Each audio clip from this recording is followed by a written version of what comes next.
দেশের সামগ্রিক পর্যটন শিল্পের উন্নয়নে অ্যাডভেঞ্চার এবং গলফ ট্যুরিজমকে গুরুত্ব দিয়ে তরুণদের সম্পৃক্ত করার তাগিদ দেওয়া হয়েছে youth engagement in promoting adventure and golf tourism শীর্ষক সেমিনারে।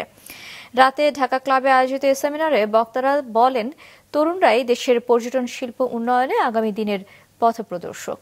তারুণ্যের শক্তিকে কাজে লাগিয়ে পর্যটন শিল্পকে এগিয়ে নিতে হবে। বক্তারা আরও বলেন, পর্যটন শিল্পে অ্যাডভেঞ্চার এবং স্পোর্টস, বিশেষ করে গলফ খুবই গুরুত্বপূর্ণ, যার মাধ্যমে বিদেশি পর্যটক আকর্ষণ করা সম্ভব। এক্ষেত্রে তরুণদের আরও সম্পৃক্ত করতে হবে।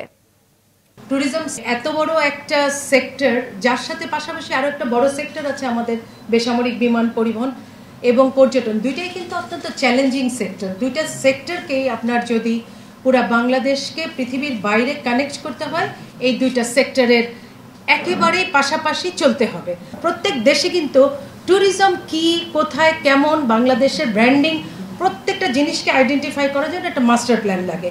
তো আমাদের এই মাস্টার প্ল্যানটা, আশা করি যে আমাদের মাস্টার প্ল্যানটা, যে কোনো কিছু আসলে কখনোই খুব ফাইনাল ডকুমেন্ট হয় না।